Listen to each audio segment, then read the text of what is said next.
let's have a quick, it's going to be a quick one on this. The choke's on.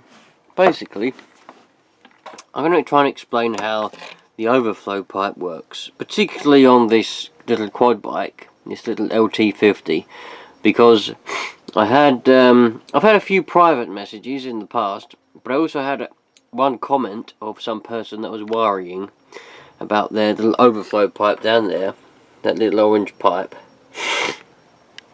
It kept leaking petrol, and there was a bit of worry about that, so I'm going to try and explain it and how this works without taking it apart, so that you can understand. It's very simple really, and it's not just for this little quad bike. Any carburettor like this will be the same, so particularly on dirt bikes. Anyway, so you've got the carburettor, which is there.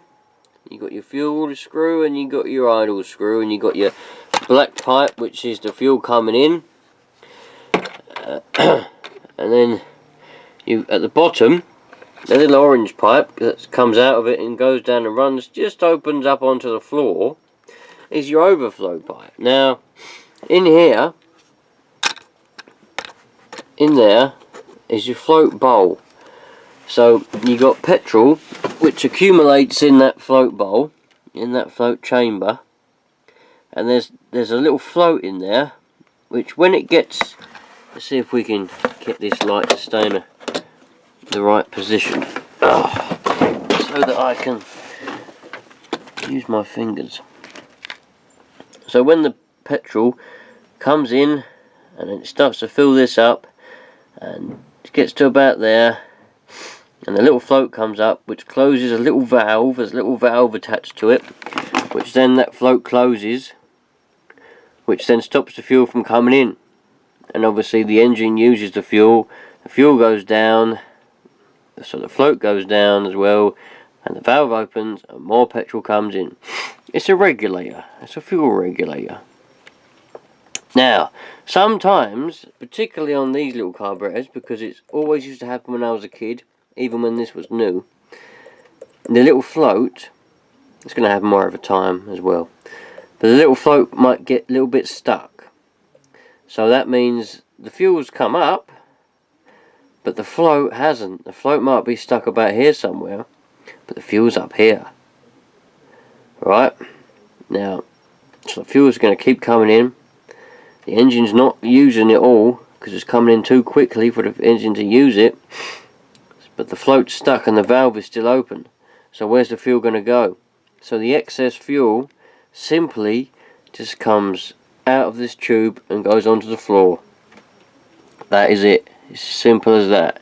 Nothing to worry about. If it's coming out of there, who cares? It's just nothing to worry about. Now those of you, because I know there'll be some, they're going to argue, well, that's a waste of fuel. It's only going to be a few drips, or it might be a steady little run of fuel. But for those of you that are that worried about it, all you've got to do is get the end of a screwdriver, like the handle of a screwdriver, nothing, not a hammer or nothing, because you might damage the carburettor, you might damage the float bowl. Get the handle of a screwdriver and give it a tap. Go knock, knock, knock on there. That will free up the float, and it'll start working again. You'll only get stuck just on a little bit of goo or something. Or you could always take the float bowl off, take the carb off, take the float bowl off and give it a clean out, and the float will probably work perfectly then. But for a quick fix, if you're out riding and all of a sudden that starts pissing out of there, all you got to do is give the little float bowl a few knocks, and it should stop it. It should get the float floating again. It's literally as simple as that. You know, there'll be loads of you out there, loads of people out there, that are going to overcomplicate it and start arguing and start going this, and that, and it's this, it's that, and blah, blah, blah. But it bloody well ain't, alright? Oh, it's just a little float in there and gets stuck. Simple. Give it a few knocks. It'll unstick. If any petrol's coming out of there, don't stop riding and go, oh no, well, the petrol's coming out, blah, blah, blah. Is something seriously wrong?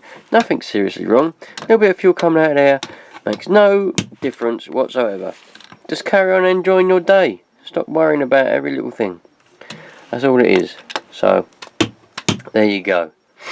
Simple as that, and I hope that's helped some of you. And for those of you that have never noticed it before and don't even have the problem, maybe you've learnt now that if the problem does arise, that's all you got to do.